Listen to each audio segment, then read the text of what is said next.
তাকে রাজি আছেন ভাইরা? ইনশাআল্লাহ। ভাইরা, আমরা তো জীবনে অনেক তাফসীর শুনেছি, শুনি কি শুনি নাই? অনেক তাফসীর শুনেছি, অনেক মাহফিলে গেছি। তো দেখি আজকে একটু ট্রাই কইরা আজকে তাফসীরটা কি রকম লাগে, কি রকম তত্ত্বপূর্ণ তাফসীর হয়। আপনারা থাকতে রাজি আছেন ভাইরা? শুনতে রাজি আছেন? ইনশাআল্লাহ। সম্মানিত ভাইরা, আমার কথা দীর্ঘ করব না, আমার ভূমিকা ছাড়াই আমার আলোচনা শুরু করব, যেহেতু সময় কম। আপনাদের সামনে কোরআন কারীম থেকে সূরা আনআমের 120 নম্বর আয়াত আমি তেলাওয়াত করেছি এবং নবী করিম সাল্লাল্লাহু আলাইহি ওয়াসাল্লামের অসংখ্য হাদিস থেকে একটি হাদিস আপনাদের সামনে তুলে ধরেছি। আয়াতটির সরল অনুবাদ হচ্ছে, আল্লাহ পাক বলেন, তোমরা গোপন এবং প্রকাশ্য সকল প্রকার পাপ পরিহার করো। বলেন তো এই নির্দেশটা কার? কথা বলেন, এই নির্দেশটা কার? তাহলে আল্লাহ পাক এই আয়াতের ভিতরে শুধু প্রকাশ্য গুনাহ ছাড়ার নির্দেশ দিয়েছেন তা না, আল্লাহ পাক গোপন গুনাহ ছাড়ার নির্দেশ দিয়েছেন। বলি সুবহানাল্লাহ। সম্মানিত ভাইরা, তারপর আল্লাহ পাক বলেন, ইন্নাল্লাযীনা ইয়াকসিবুনাল ইসমা, যারা পাপ কাজ করে, যারা অপরাধ করে, গুনাহের কাজ করে, সায়ুজজাউনা বিমা কানু ইয়াকতারিফুন, আমি আল্লাহ পাক অচিরেই তাদেরকে তাদের পাপের শাস্তি দান করব। বলি নাউজুবিল্লাহ। সম্মানিত ভাইরা, আল্লাহ রাব্বুল আলামিন আয়াতের ভিতরে সা কথাটা উল্লেখ করেছেন। কদ, সিন, সাউফা, এই তিনটি হরফের মধ্যে একটি হরফ হচ্ছে সিন। এই সিন অর্থ দেয় অতি নিকটে। কেউ যদি পাপ করে, আল্লাহ পাক অতি নিকটে, অনতি দূরে শাস্তি দান করেন, যার বাস্তব প্রমাণ আমরা বিগত হাসিনার আমলে দেখেছি। কথা বলেন ঠিক কিনা? সম্মানিত ভাইরা, পাপ করলে যে আল্লাহ ছাড় দেন না, দুনিয়াতে শাস্তি দেন, পরকালে দেন। পরকালের হিসাব বাদ দিলাম, দুনিয়ায় যে শাস্তি আল্লাহ পাক দান করেন, তার নগদ প্রমাণ আমরা পাইছি কি পাই নাই? কথা বলেন, পাইছি কি পাই নাই? পাপ করলে শাস্তি পাইতেই হবে। পাপ করলে নিজের জন্মভূমিতে আল্লাহ পাক ইচ্ছা করলে পরে আপনার জন্মভূমিকে হারাম করে দিতে পারে। এজন্য আল্লাহ পাক সাবধান করে বলেন, বান্দা, গোপন পাপ, প্রকাশ্য পাপ, সকল প্রকার পাপ তোমরা পরিহার করো। চিৎকার দিয়ে বলি সুবহানাল্লাহ। সম্মানিত ভাইরা, নবী করিম সাল্লাল্লাহু আলাইহি ওয়াসাল্লাম বলেন, আল কাইয়িতু মান দানা নাফসাহু, তোমাদের মধ্যে বুদ্ধিমান হচ্ছে ওই ব্যক্তি যে ব্যক্তি নিজের নফসের উপরে দ্বীন প্রতিষ্ঠা করে। সুবহানাল্লাহ বলেন না? আরেকটু জোরে বলা যাবে ভাইরা? মান দানা নাফসাহু, আল্লাহ নবী বলেন যে তার নফসের উপরে দ্বীনকে প্রতিষ্ঠা করে। এখানে দানা শব্দের অর্থ হচ্ছে বশ করা, নিয়ন্ত্রণে নিয়ে আসা। আল্লাহ নবী বলেন যে ব্যক্তি নিজের নফসকে নিয়ন্ত্রণে নিয়ে আসে, এই ব্যক্তি হচ্ছে সবচেয়ে বুদ্ধিমান, এই ব্যক্তি হচ্ছে চালাক। চিৎকার দিয়ে বলি সুবহানাল্লাহ। এরপর আল্লাহ নবী বলছেন, দুর্বল হচ্ছে ওই ব্যক্তি যে ব্যক্তি নিজের নফসের অনুসরণ করে, গুনাহ করে। আমাদের সমাজে কিছু মানুষ আছে, গুনাহ করে আবার আশা করে যে না, আল্লাহ আমারে মাফ না করে যায় কই। আছে না কিছু মানুষ? গুনাহ করতে করতে জীবন শেষ, মানুষ মারতে মারতে জীবন শেষ, শিরিক করতে করতে জীবন শেষ, এরপরও মনে মনে আশা পোষণ করে যে আল্লাহ আমারে মাফ করবে। কিছু মানুষ আছে না ভাইরা? গুনাহ করে আর আশা পোষণ করে যে না, আল্লাহ আমারে মাফ করবে, গুনাহ ছাড়ে না। আল্লাহ নবী বলেন এই ব্যক্তি হচ্ছে নির্বোধ, এই ব্যক্তি হচ্ছে পাগল, এই নির্বোধ ছাড়া আর কিছুই হতে পারে না। কথা বলেন ঠিক কিনা? সম্মানিত ভাইরা, আসেন আমরা আজকে তাফসীর শুনবো এই আয়াত এবং হাদিসের আলোকে। শুনতে রাজি আছেন ভাইরা? ইনশাআল্লাহ।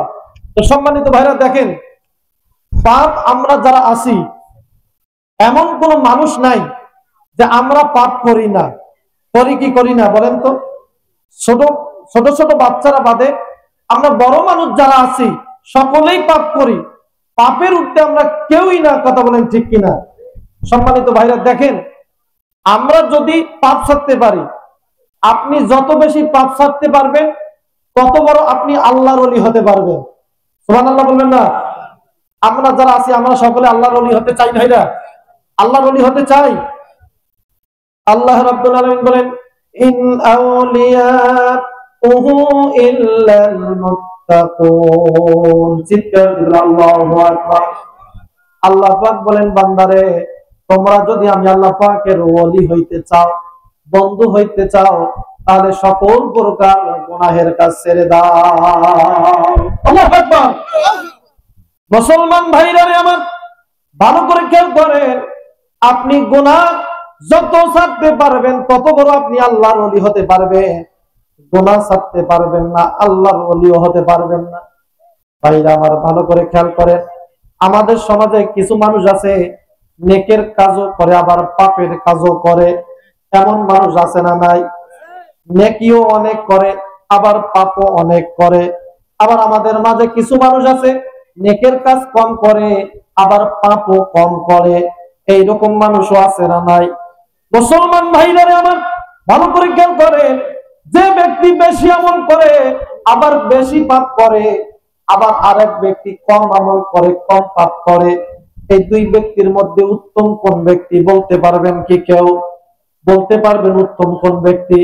ভাইরা আমার, ভালো করে খেয়াল করেন, আল্লাহর পয়গম্বরের সাহাবী হযরতে আব্দুল্লাহ ইবনে আব্বাস রাদিয়াল্লাহু তাআলা কে এক ব্যক্তি একবার প্রশ্ন করলো, আল্লাহর পয়গম্বরের সাহাবী, আপনি আমারে জানাই দেন, বলে দেন, রাজুলুন কাসীরুল আমাল ওয়া কাসীরুজ যুনুব, একজন ব্যক্তি আমল অনেক করে আবার পাপ অনেক করে, ওয়া রাজুলুন কলিলুল আমাল ওয়া কলিলুজ যুনুব।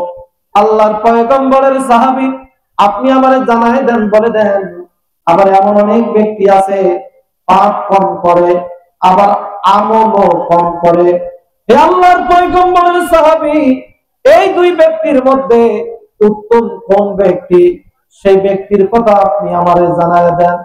হযরতে আব্দুল্লাহ ইবনে মাসউদ আব্দুল্লাহ ইবনে আব্বাস রাদিয়াল্লাহু তাআলা বলে, আল্লাহর বান্দারে, লা আদিলু বিসসালামা, যে ব্যক্তি কম আমল করে আবার কম পাপ করে, এই ব্যক্তি হলো ওই ব্যক্তির থেকে উত্তম। সুবহানাল্লাহ বলেন। মুসলমান ভাইরা আমার, ভালো করে খেয়াল করেন, আপনি যত নেকের কাজ বেশি করবেন, পাপও যদি বেশি করেন, আল্লাহর ওলি হতে পারবেন না। আমল কম করেন, পাপ ছেড়ে দেন, আল্লাহর কাছে আপনি ওলি হিসাবে পরিগণিত হয়ে যাবে। সুবহানাল্লাহ বলেন না? মুসলমান ভাইরা আমার, এজন্য আল্লাহ রাব্বুল আলামিন ডাক দিয়ে বলেন, পয়গম্বরকে, ও পয়গম্বর, আপনি আমার বান্দাদেরকে জানায় দেন, বলে দেন, কুল ইন্নামা হারামা রাব্বিল ফাওয়াহিশা মা যাহারা মিনহা ওয়া মা বাতান। চিৎকার করে আল্লাহু আকবার। আল্লাহ রাব্বুল আলামিন বলেন, হে পয়গম্বর, আমার বান্দাদেরকে আপনি জানায় দেন, বলে দেন, আমার আল্লাহ পাক হারাম করে দিয়েছেন যত রকমের গোপন আর প্রকাশ্য অশ্লীলতা রয়েছে, সমস্ত অশ্লীলতাকে আমার আল্লাহ পাক হারাম করে দিয়েছে। সুবহানাল্লাহ বলবেন না? মুসলমান ভাইরা আমার, ভালো করে খেয়াল করেন, আল্লাহ পাক বলেন, ও বান্দারে, গোপন এবং প্রকাশ্য সকল প্রকার পাপ তোমরা ছেড়ে দাও। মুসলমান ভাইরা আমার, ভালো করে খেয়াল করেন, আমরা অনেক সময় প্রকাশ্যে গুনাহ করি না, কিন্তু গোপনে গোপনে গুনাহ করি। করি কি করি না? কথা বলেন, করি কি করি না? ভাইরা আমার, ভালো করে খেয়াল করেন, গোপনে গোপনে যদি আপনি গুনাহ করেন, আল্লাহর পয়গম্বর কত ভয়াবহ কথা বলছেন ভাইরা। আল্লাহর নবী বলেন, আল্লাহ রাব্বুল আলামিন কিয়ামতের ময়দানে আমার উম্মতের ভিতরে একটা দলকে এমন অবস্থায় তুলবেন, যারা তেহামা অঞ্চলের পাহাড়ের মতো সাদা সাদা নেকি নিয়ে কিয়ামতের ময়দানে উঠে যাবে। সুবহানাল্লাহ বলবেন না? ভাইরা আমার, ভালো করে খেয়াল করেন, আল্লাহর পয়গম্বর তেহামা অঞ্চলের পাহাড়ের সাথে আমাদের নেকের তুলনা দিয়েছেন। সুবহানাল্লাহ বলবেন না? আচ্ছা ভাইরা আমার, আলোচনা কি চলবে? উঠাউঠি করতেছেন কেন? সমস্যা কি বলেন তো? এখনো তো আলোচনা শুরুই করি নাই ভাইরা, অনেক মজার আলোচনা আছে। পানি খরচ করবে ও থাকবেন, আপনারা থাকতে রাজি আছেন ইনশাআল্লাহ? ভাইরা, অনেক মজার তত্ত্ব আছে। আল্লাহর নবী বলেন, আমার উম্মতের একটা দল কিয়ামতের ময়দানে তেহামা অঞ্চলের যে পাহাড়গুলো আছে এই পাহাড়ের মতো সওয়াব নিয়ে উঠে যাবে কিয়ামতের ময়দানে, বলি সুবহানাল্লাহ।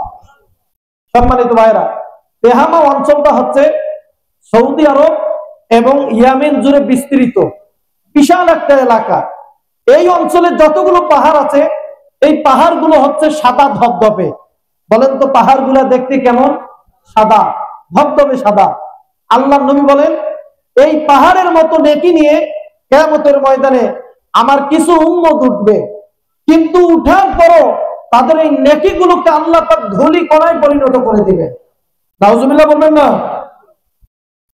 মুসলমান ভাইরা আমার ভালো করে খেয়াল করেন, নেকিগুলোকে আল্লাহ পাক বালু কণায় পরিণত করে দিবেন। সাহাবায়ে কেরাম প্রশ্ন করলেন, ইয়া রাসূলুল্লাহ, ইয়া হাবিবাল্লাহ, কিয়ামতের ময়দানে কোন লোকগুলোকে আল্লাহ পাক তাদের নেকিগুলোকে ধুলি কণায় পরিণত করে দিবে, আপনি তাদের পরিচয় আমাদেরকে জানায় দেন। আল্লাহর পয়গম্বর সাহাবায়ে কেরামকে ডাক দেয়া বলেন, ও সাহাবীরা রে, তারা হচ্ছে তোমাদের ভাই, তারা তোমাদের সাথে নামাজ পড়বে, তোমাদের সাথে জুমার নামাজ আদায় করে, তোমাদের সাথে জিহাদের ময়দানে যায়, তোমাদের সাথে রোজাও রাখে, যত ইবাদত বন্দেগী আছে সমস্ত ইবাদত বন্দেগী তোমাদের সাথে করে। কিন্তু তাদের ভেতরে একটা খারাপ স্বভাব আছে, সেই খারাপ স্বভাব হচ্ছে তারা গোপনে গোপনে পাপ করে। গোপনে গোপনে পাপ করে। চিন্তা করছেন ভাইরা, আমরা প্রকাশ্যে গুনাহ করতে চাই না, কিন্তু গোপনে ঠিকই গুনাহ করি। কথা বলেন ঠিক কিনা? হাজী সাহেব হোক, গাজী সাহেব হোক, মুন্সি সাহেব হোক, আলেম হোক, যাই হোক, গোপনে প্রায় মানুষ গুনাহ করে। কথা বলেন ঠিক কিনা? ভাইরা আমার, এই গোপন গুনাহ যদি আমরা ছাড়তে না পারি, কিয়ামতের ময়দানে নেকি নিয়ে উঠবো পাহাড় সম, কিন্তু আল্লাহর নবী বলেন সেই নেকিগুলোকে আল্লাহ পাক ধুলি কণায় পরিণত করে ওই ব্যক্তিকে জাহান্নামে নিক্ষেপ করবেন, বলি নাউজুবিল্লাহ। এখন বলেন, গোপন এবং প্রকাশ্য সকল প্রকার গুনাহ ছাড়ার দরকার আছে না নাই? কথা বলেন, আছে না নাই? আচ্ছা বলেন ভাইরা, আমরা গুনাহ যে করি এই গুনাহগুলো কার কারণে করি বলেন তো?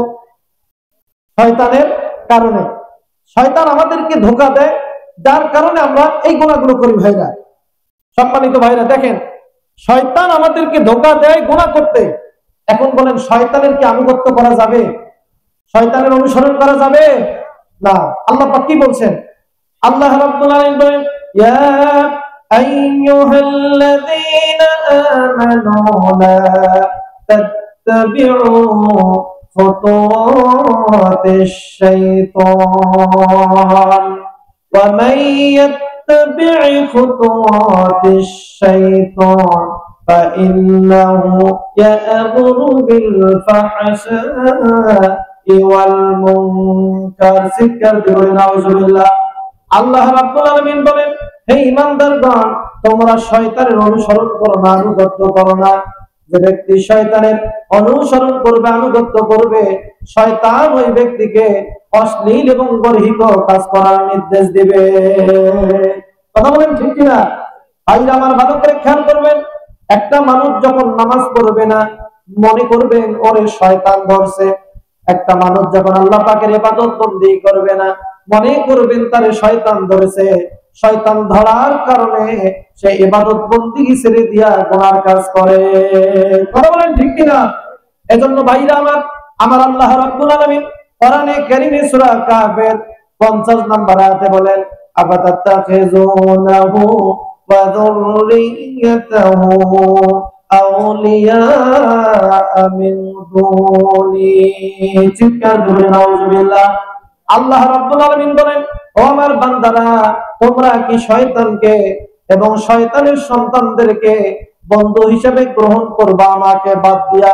ভালো করে খেয়াল করেন ভাইরা আমার আল্লাহ রাব্বুল আলামিন এই আয়াতের ভিতরে শয়তানের কথা বললেন, আবার শয়তানের সন্তানদের কথাও বলছেন। শয়তানের কথা বলছেন, শয়তানের সন্তানদেরও কথা বলছেন। ভাইরা, এই আয়াত থেকে প্রতীয়মান হয় যে শয়তানের স্ত্রী আছে, আছে না নাই? স্ত্রী না থাকলে আবার সন্তান হবে কোথা থেকে, তাই না? সম্মানিত ভাইরা, দেখেন আল্লাহ পাক বলেন, তোমরা শয়তানের এবং শয়তানের যত সন্তান আছে তাদেরকে বন্ধু হিসেবে গ্রহণ করো না। বরং আমি আল্লাহকে তোমরা বন্ধু হিসেবে গ্রহণ করো। চিৎকার দিয়ে বলি সুবহানাল্লাহ। এখন ভাইরা প্রশ্ন আসতে পারে যে হুজুর, শয়তানের সন্তান আবার কতগুলা? প্রশ্ন আসতে পারে কি পারে না? এই ওয়াজ কি কখনো শুনছেন নাকি ভাইরা? দেখেন, বিভিন্ন বর্ণনা থেকে বিভিন্ন তথ্য পাওয়া যায়। শয়তানের অনেকগুলা সন্তান আছে, হিসাব ছাড়া, গণে হিসাব করতে পারবেন না। বিভিন্ন বর্ণনা থেকে এটাই জানা যায় ভাইরা। কিন্তু আল্লাহর পয়গম্বরের সাহাবী হযরতে ওমর রাদিয়াল্লাহু তাআলা আনহু, তিনি একটা কথা বলছেন, একটা হাদিস বর্ণনা করেছেন। তিনি তার নিজের থেকে হাদিসটা বর্ণনা করেছেন ভাইরা। আল্লাহ নবীর এটা হাদিস না, এই হাদিসটা হচ্ছে হযরতে ওমর রাদিয়াল্লাহু তাআলা আনহু। আর এই হাদিসটি নকল করেছেন ইমাম ইবনে হাজার আসকালানী রাহমাতুল্লাহ আলাইহি। তিনি তার কিতাব আল মুনাব্বিহাতের 91 নম্বর পৃষ্ঠায় এই হাদিসটি তিনি উল্লেখ করেছেন। বলি সুবহানাল্লাহ। সেই হাদিসটি কি? হযরত ওমর রাদিয়াল্লাহু তাআলা আনহু তিনি বলেন, ইন্না যুররিয়াতাশ শাইতানি তিসআ, শয়তানের সন্তান হচ্ছে 9 জন। বলেন তো শয়তানের সন্তান কয়জন? হয় না, আরো জোরে বলেন তো কয়জন? 9 জন। আরেকটু জোরে বলা যাবে ভাইরা, কয়জন? 9 জন। এই শয়তানের সন্তান 9 জন। এদের নাম কি, এদের কর্মকাণ্ড কি আপনাদের কি শুনতে মনে চায় ভাইরা? শুনতে রাজি আছেন? দেখেন ভাইরা, হযরত ওমর রাদিয়াল্লাহু তাআলা আনহু তিনি বলেন, শয়তানের 1 নম্বর সন্তানের নাম হচ্ছে ফাআম্মা জালিতুন। জালিতুন, শয়তানের 1 নম্বর সন্তানের নাম কি বলেন তো? জালিতুন। তিনি বলেন ফাওয়া সাহিবুল আসওয়াক ফায়ানসিবু ফিহা রায়াতুহু, সে হাট বাজারে বসবাস করে। কোথায় থাকে বলেন তো? হাটে, বাজারে সে থাকে এই শয়তানটা। হযরত ওমর রাদিয়াল্লাহু তাআলা আনহু বলেন, এই শয়তানটা বাজারে তার পতাকা গেড়ে বসে যায়। এরপর যত দোকানদার আছে, দোকানদারকে ওয়াসওয়াসা দেয়। দোকানদারকে ওয়াসওয়াসা দিয়া বলে, 1 কেজিতে যদি 100 গ্রাম কম দিতে পারো তাহলে বিনা পরিশ্রমে তোমার প্রফিট বেশি হবে। ভাইরা আমার ভালো করে খেয়াল করেন, এই জালিতুন নামক শয়তান দোকানদারদেরকে প্রবঞ্চনা দেয়, ওয়াসওয়াসা দেয়। যত ক্রেতা আসবে, যত বিক্রি করবা, ওজন দিবা, ওজনে কম দিবা, যার কারণে ভাইরা দোকানদাররা ওজনে কম দেয়। কথা বলেন ঠিক কিনা? এইরকম দোকানদার আপনাদের এলাকায় আছে? আছে ভাইরা? আছে? ভাইরা আমার ভালো করে খেয়াল করেন, শুধু দোকানদারকে ধোঁকা দেয় তা না, এরপরে যারা কিনতে যায় ক্রেতা, ক্রেতাদেরকেও ধোঁকা দেয়। ভাইরা ভালো করে খেয়াল করবেন, ক্রেতাদেরকে ধোঁকা দেয় কেমনে? ক্রেতাদেরকে বলে যে তুমি দোকানদারের কাছ থেকে যতটুকু বেশি নিতে পারবা এটাই তোমার লাভ। ভাইরা আমার এই রকমের মানুষ আছে না নাই? আমাদের সমাজে কিছু মানুষ আছে দোকানদারের সাথে কষাকষি করে আর বলে আরেকটু দাও, আর একটু দাও। দোকানদারের কাছ থেকে বেশি নেওয়ার চিন্তা ভাবনা করে। ভাইরা আমার এই 2 শ্রেণীর মানুষ আমাদের সমাজে আছে না নাই? ভাইরা আমার ভালো করে খেয়াল করেন, আমার আল্লাহ রাব্বুল আলামিন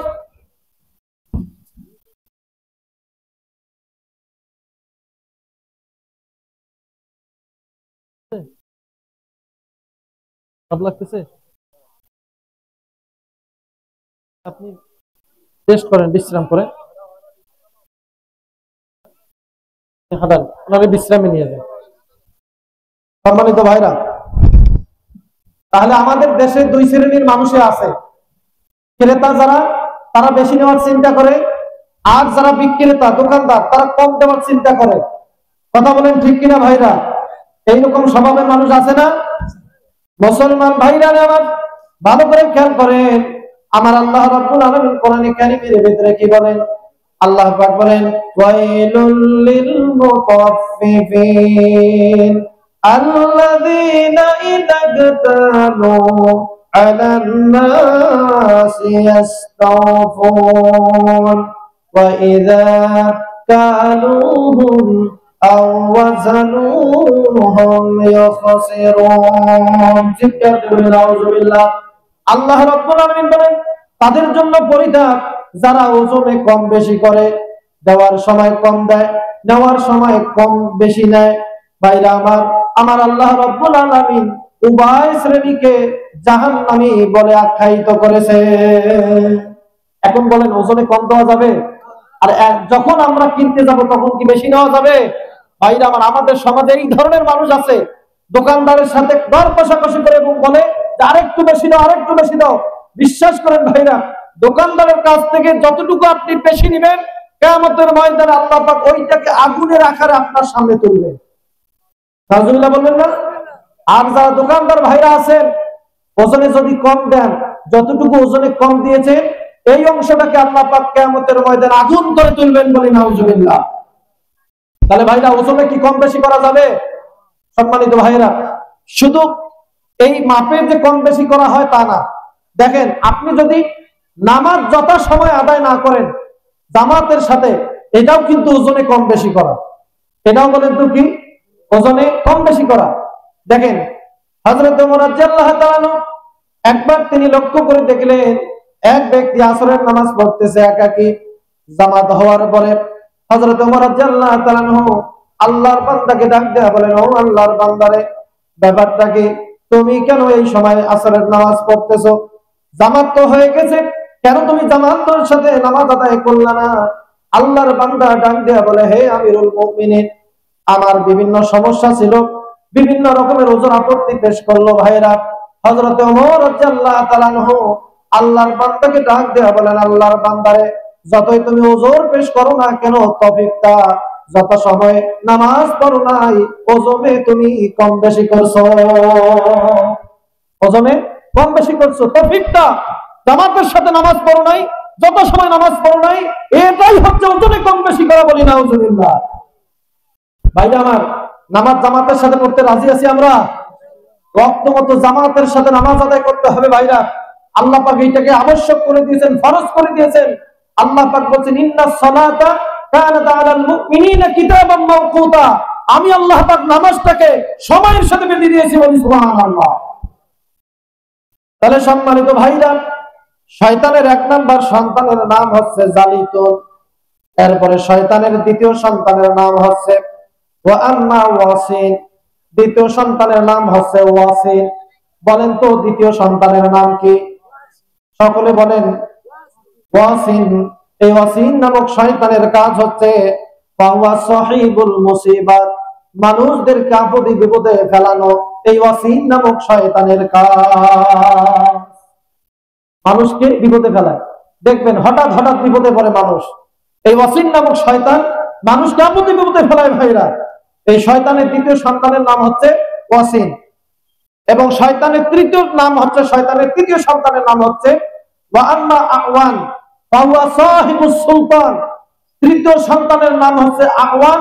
এর এই আওয়ান নামক শয়তান পৃথিবীতে যত রাজা বাদশা আছে, যত প্রধানমন্ত্রী আছে, যত রাষ্ট্রপতি আছে, এদেরকে ওয়াসওয়াসা দেয় যে কিভাবে তোমার ক্ষমতার পথে যারা বাধা হবে তাদেরকে হত্যা করবে, কিভাবে ফাঁসি দিবা।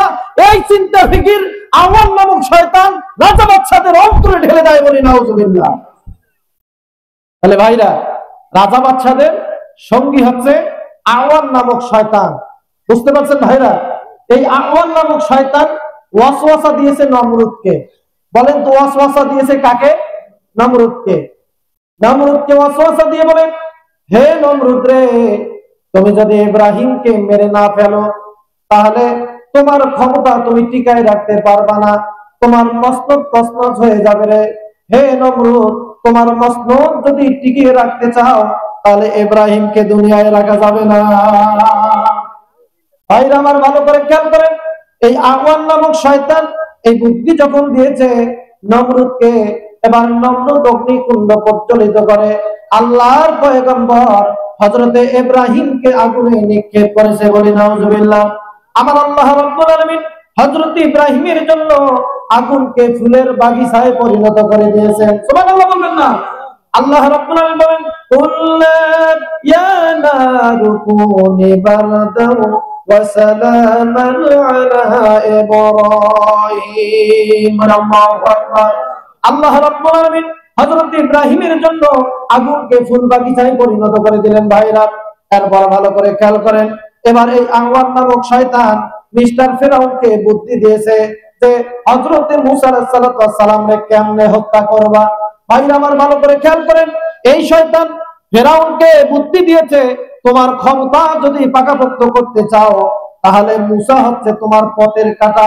মুসা এবং বনী ইসরাইলীদেরকে যদি মারতে না পারো, তাহলে তোমার ক্ষমতায় আর টাকা হবে না। তাই আমার ভালো করে খেয়াল করেন, আওয়ান নামক শয়তান ফেরাউন এই বুদ্ধি দিয়েছে। এই বুদ্ধি পাওয়ার পরে ফেরাউন এবার তার জাতির লোকদেরকে ডাক দিয়া বলে, দারুনি আকুতুল মুসা, তোমরা আমারে ছেড়ে দাও, আমি মুসারে হত্যা করব। ইন্নী আখাফু আইয়ুবাদদিলা দীনাকুম, আমি আশঙ্কা করছি যে আমার মসনদকে মুসায় তছনছ করে দিবে। বলে সুবহানাল্লাহ। ভাইরা আমার ভালো করে খেয়াল করেন, ফেরাউন আশঙ্কা করছে হযরত মুসা আলাইহিস সালাম যে দিন নিয়ে এসেছে, সেই দিন মিশরের রাষ্ট্র মিশরে এসে প্রতিষ্ঠা করবে। ভাইরা, হযরত মুসা আলাইহিস সালাম তিনি যে দিন নিয়ে এসেছেন, সেই দিনকে প্রতিষ্ঠা করতে চেয়েছেন। এইটাকে ফেরাউন ভয় পেয়েছে, যার কারণে আল্লাহর পয়গম্বর হযরত মুসা আলাইহিস সালামকে হত্যা করার জন্য উদ্যত হয়েছে। কথা বলেন ঠিক কিনা? ভাইরা আমার ভালো করে খেয়াল করেন, আজও আমাদের বাংলাদেশের দিকে যদি তাকায় দেখেন ভাইরা, আমার বিগত যারা ক্ষমতায় ছিল, আমাদের বুবুজান হাসিনা ক্ষমতায় ছিল কি ছিল না? ভাইরা আমার, শয়তান আওয়ান নামক শয়তান তাকে পরামর্শ দিয়েছে, আলেমদেরকে যদি ফাঁসি দিতে না পারো, তাহলে তোমার ক্ষমতার মসনদে টিকে থাকতে পারবা না। এমন একটা সময় আসবে, আলেমরা বাংলার মসনদে বসে ইসলাম কায়েম করবে। মুসলমান ভাইদারে আমার, এই শয়তান আওয়ান নামক শয়তানের প্ররোচনায় পড়ে আমাদের বুবু হাসিনা মিথ্যা অপবাদ দিয়া আলেমদেরকে ফাঁসি দিয়া দুনিয়া থেকে বিদায় করে দিয়েছে। কথা বলেন ঠিক কিনা ভাইরা?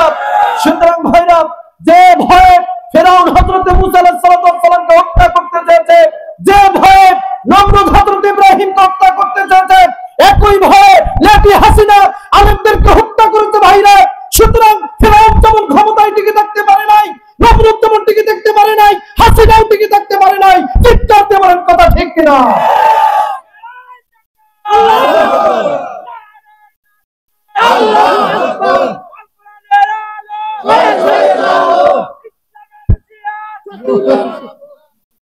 দাও খোদা দাও আমায় আবার, আমার দরাজ দিল। দাও খোদা দাও আমায় আবার, আমার দরাজ দিল। দাও খোদা দাও আমায় আবার, আমার দরাজ দিল। বলে মারহাবা। ভাইরা আমার ভালো করে খেয়াল করেন, এই আওয়ান নামক শয়তান বুদ্ধি দেয় যারা স্বৈরাচারীদেরকে বুদ্ধি দেয় কেমনে, আপনাদেরকে কি একটু বলবো ভাইরা? আমার এই আওয়ান নামক শয়তান হাসিনারে বুদ্ধি দিছে, তুমি তো ক্ষমতায় থাকতে পারবা না, জোর কইরা জবরদস্তি কইরাই তোমার ক্ষমতায় থাকা লাগবে। সুতরাং ক্ষমতার মসনদ যদি পাকাপোক্ত করতে চাও, জোর করে জবরদস্তি করে দিনের ভোট রাতে করে, এরপর বিনা ভোটে হলেও তোমার ক্ষমতায় টিকে থাকা লাগবে। এ বুদ্ধি কে দিয়েছে বলেন তো ভাইরা?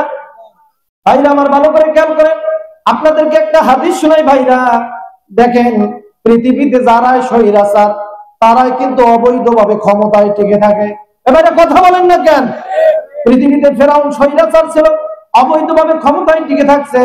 নমরুদ স্বৈরাচার ছিল, অবৈধভাবে ক্ষমতায় টিকে থাকছে ভাইরা।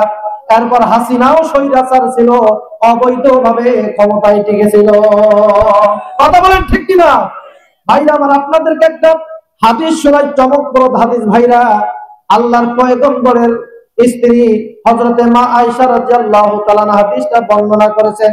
দেখেন ভাইরা, কোন ব্যক্তি যদি অবৈধভাবে ক্ষমতা দখল করে, আমার আল্লাহর পয়গম্বর ওই ব্যক্তির ব্যাপারে কত কঠোর কথা বলেছে, কত ভয়ানক কথা বলছে। এইরকম একটা হাদিস আপনাদেরকে শোনাই, শুনতে রাজি আছেন ভাইরা? মুসলমান ভাইরা আমার, হযরত আয়েশা রাদিয়াল্লাহু তাআলা তিনি বলেন, আল্লাহর পয়গম্বর বলেছেন, লাআনতুহুম ওয়া লাআনাহুমুল্লাহ ওয়া কুল্লু নাবিয়্যিন ইউজাব। আল্লাহর নবী বলেন, আমি পয়গম্বর 6 ব্যক্তির উপরে লানত করেছি। বলেন তো কয় ব্যক্তির উপরে? কথা বলেন, কয় ব্যক্তির উপরে? 6 ব্যক্তির উপরে লানত করলাম। আল্লাহ লানত করেছে, সমস্ত পয়গম্বর লানত করেছে। ভাইরা আমার, আল্লাহর পয়গম্বর বলেন, এক নাম্বার ওই ব্যক্তি আযযাইদু ফি কিতাবিল্লাহ, যে ব্যক্তি আল্লাহর কালামে বৃদ্ধি করে, এই ব্যক্তির উপরে আল্লাহ লানত করে, নবীও লানত করে। আউযুবিল্লাহ বলবেন না? আল্লাহর কালামে যারা বৃদ্ধি করে, ভাইরা আচ্ছা বলেন, আল্লাহর কালামে, আল্লাহর কোরআনে কি কোনো বৃদ্ধি করা যাবে? কথা বলেন, যাবে? আল্লাহ পাক তো বলছেন, ইন্না নাহনু নাযালনা যিকরা ওয়া ইন্না লাহু লাহাফিজুন, আমি কোরআন নাজিল করেছি, কোরআন সংরক্ষণের দায়িত্ব আমার। তো আল্লাহ পাক কোরআন সংরক্ষণ করেন, আর পয়গম্বর বলতেছেন যারা কোরআনের মধ্যে বৃদ্ধি করে, তাহলে এই আয়াত এবং হাদিসের মধ্যে বৈপরীত্য দেখা যাচ্ছে কি যাচ্ছে না? কথা বলেন, যাচ্ছে কি যাচ্ছে না ভাইরা? এখন প্রশ্ন আসতে পারে যে হুজুর, আয়াত আর হাদিসের মধ্যে সংঘর্ষ আসে গেল, এখন এর সমাধানটা কি? সমাধানও আছে না নাই? দেখেন ভাইরা, মুহাদ্দিসিনে কেরাম বলেন, আল্লাহর নবী এই হাদিসের ভিতরে আযযাইদু ফি কিতাবিল্লাহ বলতে বুঝিয়েছেন যে যারা আল্লাহর কোরআনের অপব্যাখ্যা দেয়, আল্লাহর কালামের যারা অপব্যাখ্যা দেয়, এই অপব্যাখ্যা বুঝিয়েছেন। কেননা কোরআনের মধ্যে কোন তাহারিফ, কোন তাবদীল, কোন রকমের পরিবর্তন, কোন রকমের পরিবর্ধন এবং কোন রকমের বৃদ্ধি করা যায় না। কথা বলেন ঠিক কিনা? নবী করিম সাল্লাল্লাহু আলাইহি সাল্লাম হাদিসেও বলেছেন, মান ক্বালা ফিল কুরআনি বিরাইহি ফালিয়াতাবাওয়া মাকআদাহু মিনান নার, যে ব্যক্তি কোরআনের অপব্যাখ্যা দিবে ওর স্থান হচ্ছে জাহান্নামে, বলি নাউজুবিল্লাহ। তাহলে 6 ব্যক্তির মধ্যে 1 নাম্বার ওই ব্যক্তি যে ব্যক্তি কোরআনের অপব্যাখ্যা দিবে, আল্লাহ লানত করেছে, নবী করিম সাল্লাল্লাহু আলাইহি সাল্লামও লানত করেছে। ভাইরা, এরপরে নবী করিম সাল্লাল্লাহু আলাইহি সাল্লাম বলেন, দ্বিতীয় হচ্ছে ওই ব্যক্তি ওয়াল মুকাদ্দিবু বিকদরিল্লাহ, যে ব্যক্তি আল্লাহ পাকের তাকদীরকে অস্বীকার করে, মিথ্যা প্রতিপন্ন করে, এই ব্যক্তির উপরে আমি রাসূল লানত করলাম, আল্লাহ লানত করেছে, বলি নাউজুবিল্লাহ। আচ্ছা ভাইরা, আমরা যারা আছি, আমরা সকলে কি ভাগ্যকে বিশ্বাস করি? আল্লাহ পাক যে তাকদীর রাখছেন এটা বিশ্বাস করি ভাইরা? তাকদীরের ব্যাপারে কি কোনো সন্দেহ রাখা যাবে? যাবে না ভাইরা। কিন্তু আমাদের স্বভাব কি? আমরা তাকদীর বিশ্বাস করি না, বিশ্বাস করি গণকের কথা। কার কথা বিশ্বাস করি?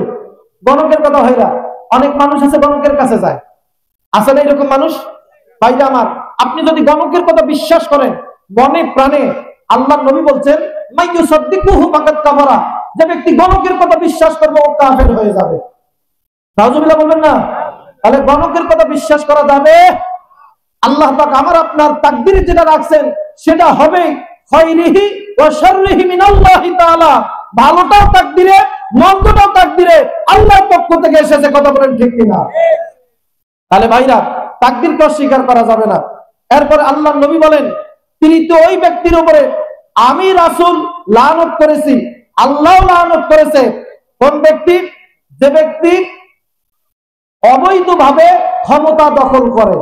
বলেন তো অবৈধভাবে কি করে? কথা বলেন, অবৈধভাবে কি করে? ক্ষমতা দখল করে।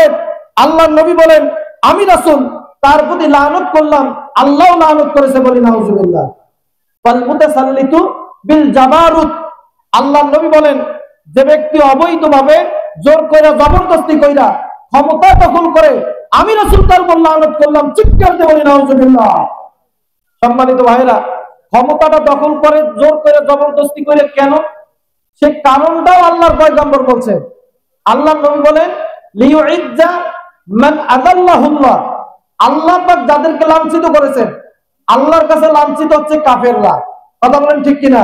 মুশরিকরা, মুনাফিকরা, ইহুদিরা, খ্রিস্টানেরা। আল্লাহ পাক বলেন, যারা আমার লাঞ্ছিত, অপমানিত, নিগৃহীত, এই নিগৃহীতদেরকে সম্মানিত করার জন্য, এবং আল্লাহ পাক যাদেরকে সম্মানিত করেছেন এদেরকে অপমানিত করার জন্য স্বৈরাচারীরা জোর করে, জবরদস্তি কইরা ক্ষমতা দখল করে, চিৎকার দিয়ে বলি নাউজুবিল্লাহ। তাহলে ভাইরা, আল্লাহর পয়গম্বর মনে হয় যেন এগুলা দেখে দেখে বলছেন। দেখেন আল্লাহর পয়গম্বর কি বললেন, যে আল্লাহর যারা সম্মানিত বান্দা এদেরকে লাঞ্ছিত, অপমানিত করার জন্য তারা অবৈধভাবে ক্ষমতায় থাকে, আর যারা আল্লাহর শত্রু, যারা কাফের, মুশরিক, এদেরকে সম্মানিত করার জন্য তারা ক্ষমতার মস্ত ত্যাগ প্রায় ধরে। তার বাস্তব প্রমাণ আমরা হাসিনার মধ্যে দেখতে পেয়েছি। কথা বলেন ঠিক কিনা? ভাইরা আমার, দাদা বাবুদেরকে জায়গা দিয়েছে, ভারতকে জায়গা দিয়েছে, মোদীকে জায়গা দিয়েছে, মুশরিকদেরকে জায়গা দিয়েছে, মুশরিকদেরকে ক্ষমতা দিয়েছে। বাংলাদেশের বিভিন্ন বড় বড় পদগুলোতে মুশরিকদেরকে বসাইছে, হিন্দুদেরকে বসাইছে, আর ইমানদারদেরকে মাহরুম করেছে। কথা বলেন ঠিক কিনা? সবকিছু আল্লাহর পয়গম্বর বলে দিয়েছেন ভাইরা। তারা তাদের ক্ষমতাকে অবৈধভাবে আঁকড়ায় ধরে। যারা আল্লাহর সম্মানিত বান্দা তাদেরকে অপমানিত করার জন্য।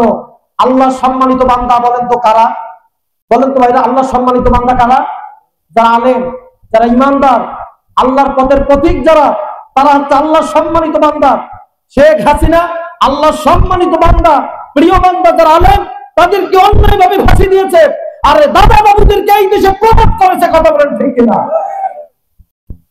তাহলে আল্লাহর পয়গম্বর বলেন, যারা অবৈধভাবে ক্ষমতা দখল করে আমি রাসূল তাদের উপর লানত করলাম, আল্লাহ লানত করেছে। তাহলে এই হাদিস থেকে প্রতীয়মান হয় বাংলাদেশে শেখ হাসিনা অভিশপ্ত। আরে কথা বলেন না কেন? বিরক্ত হচ্ছেন আপনারা? বলেন তো শেখ হাসিনা কি অভিশপ্ত? আল্লাহর নবী বলছেন, যারা শুধু শেখ হাসিনাই নয়, যারা অবৈধভাবে ক্ষমতা দখল করবে তারাই হচ্ছে অভিশপ্ত। কথা বলেন ঠিক কিনা? সম্মানিত ভাইরা, দেখেন নবী করিম সাল্লাল্লাহু আলাইহি সাল্লাম কি বলছেন, যারা অবৈধভাবে ক্ষমতা দখল করবে। হযরত আবু হুরায়রা রাদিয়াল্লাহু তাআলা হাদিসটি তিনি বর্ণনা করেছেন। এই হাদিসটা বর্ণনা করেছেন হযরত আব্দুল্লাহ বিন মুবারক রাহমাতুল্লাহ আলাইহি। তিনি তার কিতাব কিতাবুল জিহাদের মধ্যে একটা হাদিস নিয়ে এসেছেন ভাইরা। হযরত আব্দুল্লাহ বিন মুবারক রাহমাতুল্লাহ আলাইহি 6 জন ব্যক্তির কথা উল্লেখ করেছেন। বলেন তো কয়জন ব্যক্তির কথা?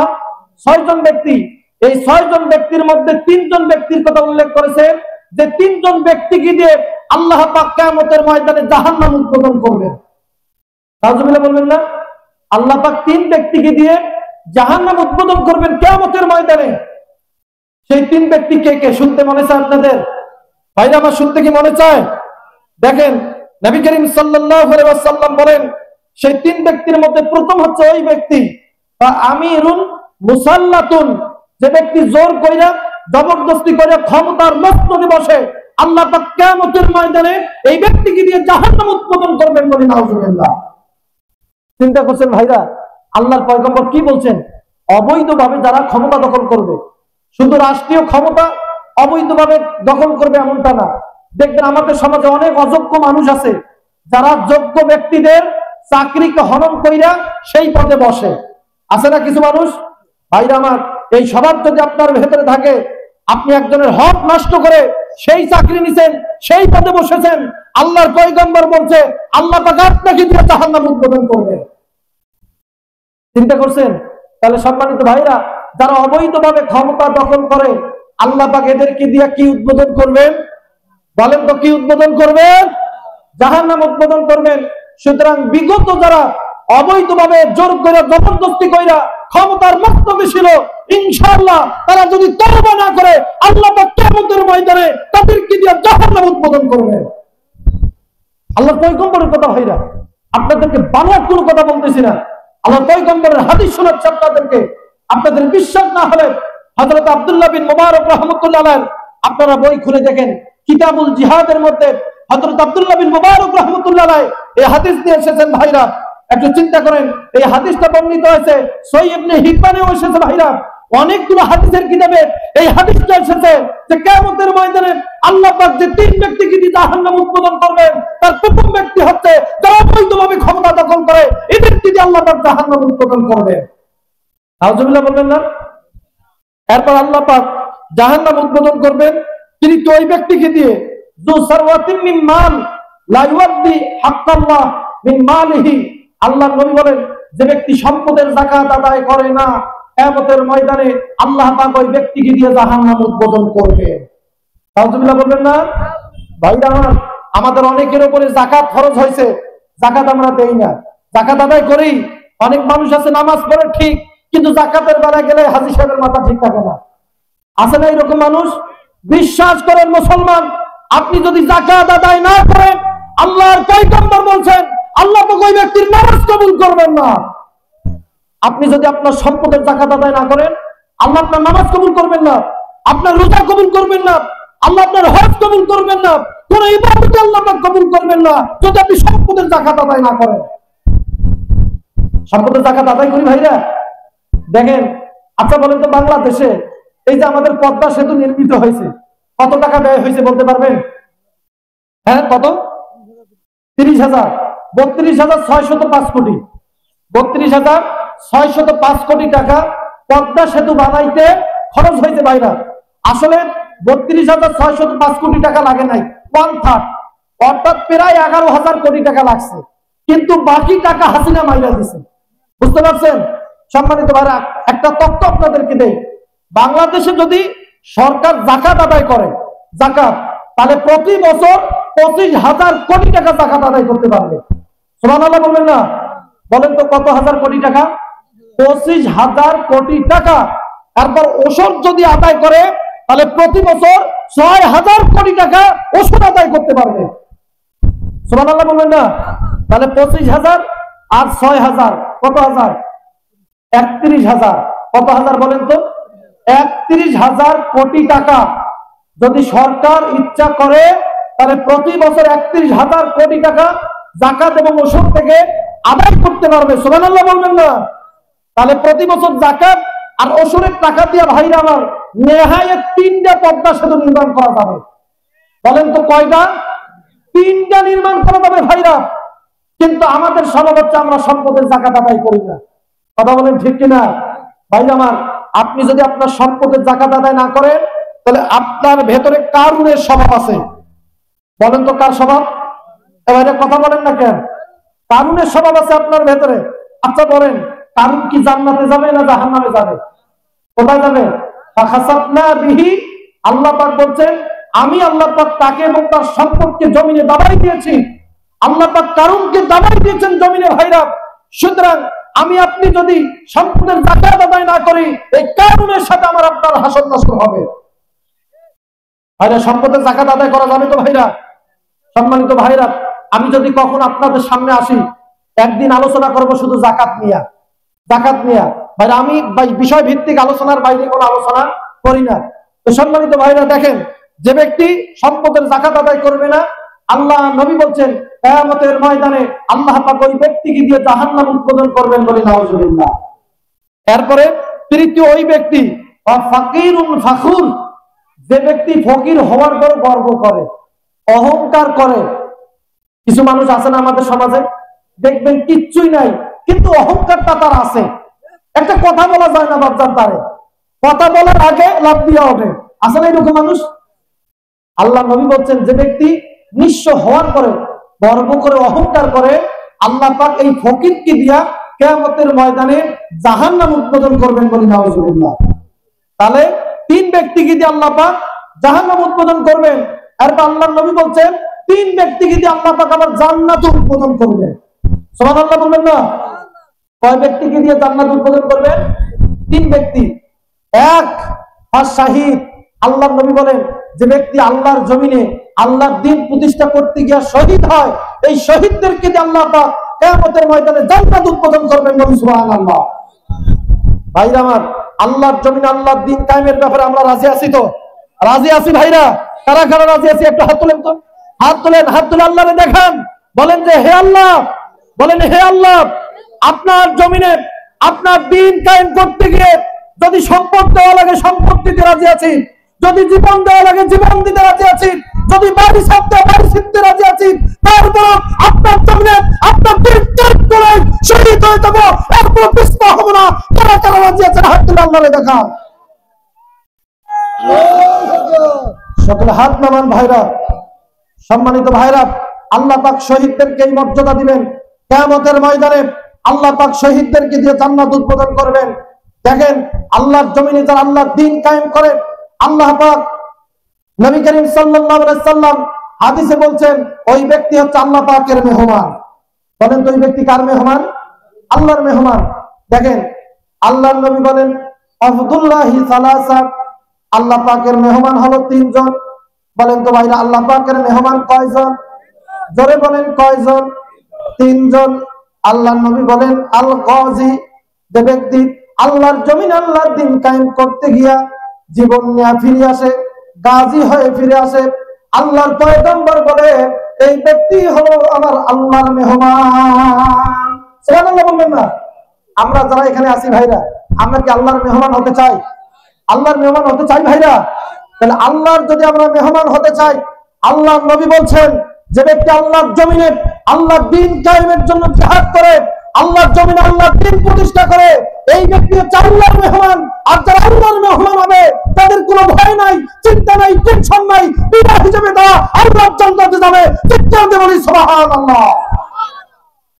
সম্মানিত ভাইরা, এরপর আল্লাহর নবী বলছেন ওয়াল হাজ, যে ব্যক্তি হাজি, হাজি হচ্ছে আল্লাহর মেহমান।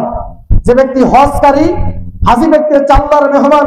ওয়াল মুতামির, যারা উমরা করে তারা হচ্ছে আল্লাহর মেহমান। এবং আল্লাহর নবী যারা নামাজি, নামাজিদেরকে আল্লাহর মেহমান বলেছেন, বলি সুবহানাল্লাহ। আল্লাহর পয়গম্বর হাদিসে 4 জন ব্যক্তিকে আল্লাহর মেহমান বলছেন।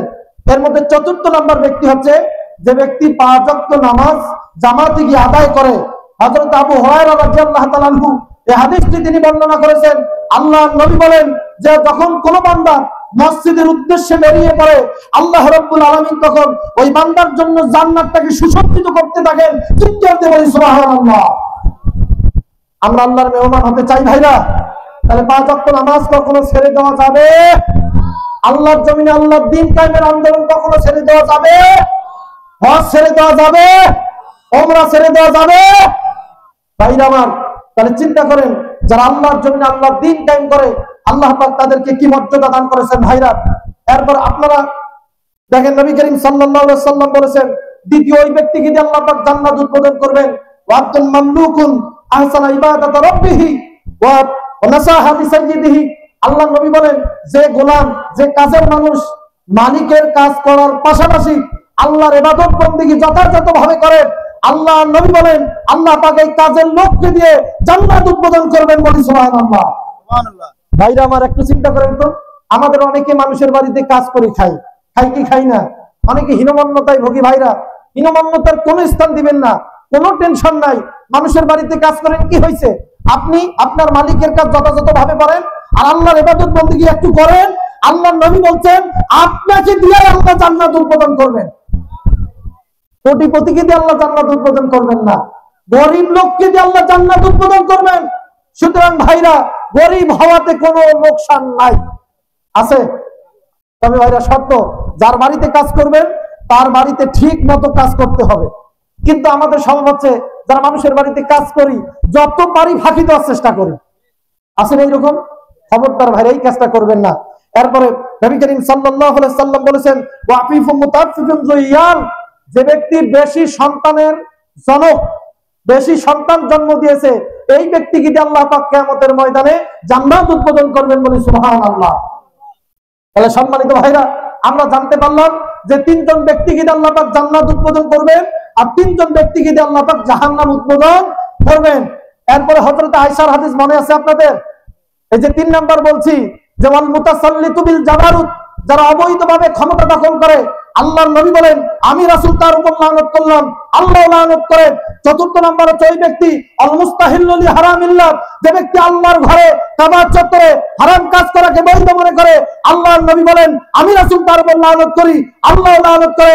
আল মুস্তাহিল্লু মিন ইত্রাতি মা হারামাল্লাহ, যে ব্যক্তি আমার বংশধরকে বৈধ মনে করে, আমার বংশধরকে অসম্মান করা বৈধ মনে করে, অথচ আল্লাহ পাক হারাম করে দিয়েছেন। আমার বংশধরকে যারা অসম্মান করে বেয়াদবি করে, আল্লাহ নবী বলেন আমি রাসূল তার উপর লানত করলাম, আল্লাহ লানত করে, বলি নাউজুবিল্লাহ। 5ম নাম্বার গেল। 6ষ্ঠ নাম্বার হচ্ছে ওই ব্যক্তি, আল্লাহর নবী বলেন ওয়াতারিকু লি সুন্নতি, যে ব্যক্তি আমি রাসূলের সুন্নাত পরিত্যাগ করবে, সেই ব্যক্তির উপরে আমি রাসূল লানত করলাম, আল্লাহ লানত করে, বলি নাউজুবিল্লাহ। ভাইরা আমার, একটু চিন্তা করেন তো, আল্লাহর পয়গম্বরের যারা সুন্নাত পরিত্যাগ করে, আল্লাহর নবী বলছে আমি তার উপর লানত করি। এখানে অনেক মানুষ আছেন আলহামদুলিল্লাহ, অনেকের মুখে দাড়ি আছে, আবার অনেকের মুখে নাই, আছে না? এ ভাইরা, দাড়িটা কি রাখা যাবে ভাইরা? দাড়িটা কি রাখা যাবে ভাইরা? দেখেন, আপনার মুখে যদি দাড়ি না থাকে, আল্লাহ নবী আপনার উপর অভিশাপ দিয়েছে। নাউজুবিল্লাহ বলবেন না? একটু চিন্তা করেন ভাইরা, একটু হাদিস ঘাটাঘাটি করে দেখেন। পৃথিবীতে যত কাফের আছে সমস্ত কাফেরের সাথে উদাহরণ দিয়েছে আল্লাহর পয়গম্বর যে ব্যক্তি দাড়ি আছে। আল্লাহর পয়গম্বর বলছে যে ব্যক্তি দাড়ি কাটে তার উপমা হচ্ছে ইহুদির সাথে, যে ব্যক্তি দাড়ি কাটে তার উপমা হচ্ছে খ্রিস্টানের সাথে, যে ব্যক্তি দাড়ি কাটে তার উপমা হচ্ছে মুশরিকদের সাথে। যে ব্যক্তি দাড়ি কাটে তার উপমা হচ্ছে সাবিনদের সাথে, অর্থাৎ তারকার যারা পূজা করে এই তারকার পূজারীদের সাথে তাদের উদাহরণ। যে ব্যক্তি দাড়ি কাটে আল্লাহ নবী বলেন তাদের উদাহরণ হচ্ছে মাজুসি যারা আগুনের পূজা করে তাদের সাথে। আল্লাহ নবী বলেন যে ব্যক্তি দাড়ি চাচে তার উদাহরণ হচ্ছে নারীর সাথে। চিৎকার দিয়ে বলি নাউজুবিল্লাহ। এরপরে ওলামায়ে কেরাম বলেন যে ব্যক্তি দাড়ি চাচে তার উদাহরণ হচ্ছে হিজড়ার সাথে। এ ভাইরা, যাদের মুখে দাড়ি নাই আপনি হিজড়া। আপনি কি, আমরা কি এখন হিজড়া হতে চাই? কথা বলেন ভাইরা, হিজড়া হতে চাই? যারা দাড়ি রাখেন না একটু হাত তোলেন। হাত তুলে যাবে ভাইরা, তুলবে না? আস্তাগফিরুল্লাহ। তার মানে যারা দাড়ি রাখেন নাই আপনারা হিজড়াই হবেন, তারপর হাত তুলবেন না। এ ভাইরা, আমরা হিজড়া হতে চাই, নারী হতে চাই। আল্লাহ নবী নারীর সাথে উপমা দিয়েছে, নারীদের দাড়ি নাই, আপনার মুখে দাড়ি নাই, আপনি মাইয়া মানুষ, আপনি বেটা মানুষ না। বেটা যদি আপনি হইতেন মুখে দাড়ি থাকতো, বেটার লোন দিবে, যার কারণে মুখে দাড়ি নাই। মহিলার সাথে আল্লাহর পয়গম্বর আপনার উদাহরণ দিয়েছে। চিৎকার দিয়ে বলি নাউজুবিল্লাহ। দাড়ি রাখতে হবে ভাইরা। দেখেন হযরত মূসা আলাইহিস সালাম হক কইরা হারুন আলাইহিস সালামের দাড়ি ধরছিলেন, দাড়ি ধরে থাপ্পড় মারছে। মারে কি মারে নাই? আয়াত আছে না? দেখেন ইশারাতুন নস, নসের ভিত্তিতে, ইশারাতুন নসের ভিত্তিতে প্রতীয়মান হয় যে প্রত্যেকটা মুসলমানকে এক মুষ্টি, অন্তত এক মুষ্টি দাড়ি রাখা ওয়াজিব। ইশারাতুন নাস দিয়ে প্রতিষ্ঠিত। নাস হচ্ছে 4 প্রকার: ইশারাতুন নাস, ইবারাতুন নাস, ইক্তিদায়ুন নাস এবং ইশারাতুন নাস। এই 4 প্রকার ইশারাতে নাসের ভিত্তিতে ভাইরা কোরআনের বিধানগুলো সাবিত হয়, সাব্যস্ত হয়। আপনারা খুলে দেখেন উলুমুল কোরআন, উলুমুল হাদিস, এই বিষয়গুলো পড়ে দেখেন ভাইরা, স্পষ্ট হয়ে যাবে। আল্লাহ পাকের আয়াত দিয়ে প্রতীয়মান হয়, ইশারাতুন নাসের মাধ্যমে সুপ্রতিষ্ঠিত হয় প্রত্যেকটা মুসলমানকে দাড়ি রাখা ওয়াজিব। এক মুষ্টির কম রাখা যাবে না। আপনি যদি দাড়ি আল্লাহর পয়গম্বরের সুন্নত মানেন তাহলে দাড়ি না কাটতে পারবেন না। আর যদি আপনি সাহাবায়ে কেরামের সুন্নত মানেন তাহলে এক মুষ্টি পর্যন্ত অন্তত আপনাকে দাড়ি রাখতে। তাহলে সম্মানিত ভাইরা, তাহলে 6 ব্যক্তির উপরে আল্লাহর নবী লানত করেছেন। এরপরে শয়তানের 3 নম্বর শয়তানের কথা বলছি, মনে আছে আপনাদের? শয়তানের 9 জন সন্তান, নাম কি কি মনে আছে? কয়জনের কথা বলছি? 3 জন। 1 জালিতুন, 2 ওয়াসিন, 3 আওয়ান। 4র্থ নম্বর সন্তানের নাম হচ্ছে হাফফাত। বলেন তো 4র্থ সন্তানের নাম কি? হাফফাত। হযরত ওমর রাদিয়াল্লাহু তাআলা তিনি বলেন ফাহুয়া সাহিবুশ শারাব, এই ব্যক্তি হচ্ছে, এই জিন যারা মদ্যপায়ীদের সঙ্গী হচ্ছে হাফফাত নামক শয়তান। বলি নাউজুবিল্লাহ। মদপানকারী আমাদের দেশে আছে না নাই? এ ভাইরা কথা বলেন, আছে না নাই? যারা মদ পান করে এই মদ পানকারীর সাথে হাফফাত নামক শয়তান থাকে। দেখেন ভাইরা, আজকে যে রাত 31st নাইট, 31শে ডিসেম্বর, আজকের এমন একটা রাতে ভাইরা মাহফিল। আমরা তো এখানে আল্লাহর রহমতে কোরআনের তাফসীর শুনতেছি, অনেকে মদ পান নিয়ে ব্যস্ত আছে, নারী নিয়ে ব্যস্ত আছে, জেনা ব্যভিচার নিয়ে ব্যস্ত আছে, অবৈধ কাজে ব্যস্ত আছে। কথা বলেন ঠিক কিনা? সম্মানিত ভাইরা, এজন্য আমাদের দাবি হচ্ছে সরকারের কাছে, যে রাতটা আমাদের যুবক যুবতীদের ঈমানকে হরণ করে, চরিত্র হরণ করে, মদ্যপ বানায়, চরিত্রহীন বানায়, এই রাতকে বাংলার জমিন থেকে নিষিদ্ধ ঘোষণা করতে হবে। কথা বলেন ঠিক কিনা? বাংলাদেশে এই রাত থাকতে পারে না। এটা ইহুদিদের রাত, খ্রিস্টানদের রাত। ভাইরা, 46 খ্রিস্টপূর্ব 46 শতকে জুলিয়াস সিজার সর্বপ্রথম এই রাতকে প্রচলন করেছে। ভাইরা, 1582 সালের পরে এই রাত 1 জানুয়ারি নববর্ষ পালন করা শুরু হয়। সুতরাং ইহুদিরা চালু করছে, ওইটা আমরা মানতে পারি না। খ্রিস্টানরা যেটা চালু করছে ওটা আমরা টক করে মানতে পারি না। ভাইরা, কথা বলেন ঠিক কিনা? আজকে এই 31শে ডিসেম্বর রাতকে পালন করা হয় গ্রেগরিয়ান ক্যালেন্ডার অনুযায়ী। কোন ক্যালেন্ডার অনুযায়ী? গ্রেগরিয়ান। খ্রিস্টানদের একজন পোপ ছিল গ্রেগরি, নাম শুনছেন? ভাইরা আমার, এই গ্রেগরির নাম অনুসারে গ্রেগরিয়ান ক্যালেন্ডার করা হয়েছে। এই গ্রেগরি হচ্ছে একজন লম্পট মানুষ। বলেন তো কি মানুষ? লম্পট, চরিত্রহীন, বদমাশ। ইতিহাস থেকে জানা যায় বিয়া ছাড়াই তার একটা সন্তান আছে। নাউজুবিল্লাহ বলবেন না?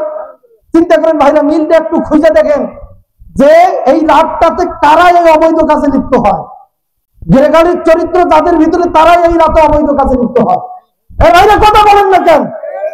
যে লোকটা বিচার বহির্ভূত একটা সন্তান জন্ম দেয়, অবৈধ সন্তান জন্ম দেয়, অবৈধ সন্তানের জনক ওই ব্যক্তির প্রবর্তিত একটা রাত কোন মুসলমান মানতে পারে না, কোন ইমানদার মানতে পারে না। কথা বলেন ঠিক কিনা? কোন মুসলমান মানতে পারে না। ভাইরা, আজকে এই রাতে আমাদের দেশের ছেলেমেয়েরা মদ পান কইরা বিভিন্ন ক্লাবে চিত হইয়া শুইয়া পড়ে থাকে। থাকে কি থাকে না? ভাইরা, আমাদের দেশে ক্লাব আছে না? ক্লাব আছে। আপনারা জানেন ক্লাব কিন্তু আরবি শব্দ। ক্লাব কি শব্দ বলেন তো? আরবি শব্দ। কালবুন থেকে ক্লাবুন। কালবুন মানে কুকুর। বলেন তো কালবুন মানে কি? কুকুর। কুকুরের বহুবচন আছে ক্লাব। বলেন তো কুকুরের বহুবচন কি? ভাইরা কথা বলেন না কেন? কুকুরের বহুবচন কি? ক্লাব। সুতরাং যারা ক্লাবে গিয়া নাচানাচি করে এরা কোনো মানুষ হতে পারে না, এরা কুকুর ছাড়া কিচ্ছুই না। এরা কুকুর।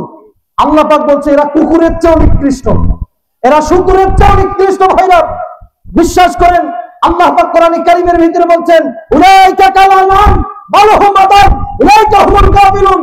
ইনসান দারুত মাদস কুরতুখাত পুনমাস ফজিলত বিলত বর্তমান খাবার শোয়া ছাড়া লাঠি টানে তারা পশু হতে শ্রেষ্ঠ বলো কিসে হবে তারা? কত বলেন ঠিক কিনা? যারা খায় দেয়, আল্লাহর ইবাদত বন্দি করে না, আল্লাহর দাসত্ব করে না, শুধু জিনা করে, মদ পান করে, বিভিন্ন রকমের অবৈধ কাজ করে, কবি বলেন এরা পশুর চেয়ে নিকৃষ্ট। আল্লাহ বলেন এরা পশুর চেয়ে নিকৃষ্ট, চতুষ্পদ জন্তুর চেয়ে নিকৃষ্ট, কুকুরের চেয়ে নিকৃষ্ট, শুকুরের চেয়ে নিকৃষ্ট। কথা বলেন ঠিক কিনা? সম্মানিত ভাইরা, দেখেন পৃথিবীর মধ্যে সবচেয়ে নিকৃষ্ট প্রাণী হচ্ছে শূকর। বলেন তো নিকৃষ্ট প্রাণী কি? শূকর। আপনারা জানেন শূকর সবচেয়ে খারাপ জায়গা থেকে খাবার খায়, খায় না? সবচেয়ে খারাপ জায়গা থেকে খাবার খায়। ভাইরা, পৃথিবীর সবচেয়ে অপবিত্র নাপাক প্রাণী হচ্ছে শূকর, তারপরের স্থানটাই হচ্ছে কুকুরের। লিল্লাহি তাকবীর, লিল্লাহি তাকবীর। প্রধান আলোচকের আগমন, শুভেচ্ছায় স্বাগতম। ঐতিহাসিক আব্দুল করিমের পক্ষ থেকে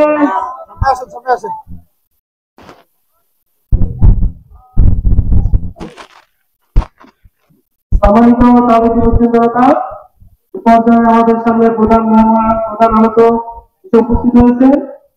মহোদয়কে আসন গ্রহণ করার জন্য অনুরোধ করা হচ্ছে। সম্মানিত ভাইরা, প্রধান মেহমান এসে গেছেন, সুতরাং আর কোনো আলোচনা করা যাবে না, রাত গভীর হয়ে গেছে। তো যাই হোক, আমার কথায় যদি কেউ মনে কষ্ট পেয়ে থাকেন, অনেকে পাইছেন আমি বুঝছি, যারা দাড়ি রাখেন নাই পাইছেন কষ্ট, মাফ করে দেন ভাইরা, মাফ করে দিলেন তো? সম্মানিত ভাইরা, দেখেন আমার পরিচয়টা একটু বলি।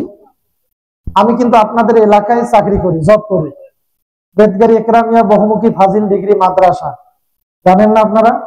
এই যে তেলমলে, এই যে এই মাদ্রাসা আমি অ্যারাবিক লেকচারার হিসেবে আছি, আরবি প্রভাষক হিসেবে আছি। আমার বাসা হচ্ছে জলঢাকা। সম্মানিত ভাইরা, আমি আপনাদের এলাকায়ও এর আগেও আলোচনা করেছি, বড়াইবাড়িতেও করেছি এবং আপনাদের গঙ্গাচড়া আলহামদুলিল্লাহ অনেক প্রোগ্রাম করেছি। আপনারা সকলে আমার জন্য দোয়া করবেন, আর খাস করে আপনারা আমার আম্মার জন্য দোয়া করবেন। আমার আম্মা খুব অসুস্থ, আল্লাহ পাক যেন তাকে সুস্থতা দান করে দেন বলে আমিন। আসসালামু আলাইকুম ওয়া রাহমাতুল্লাহি ওয়া বারাকাতুহু।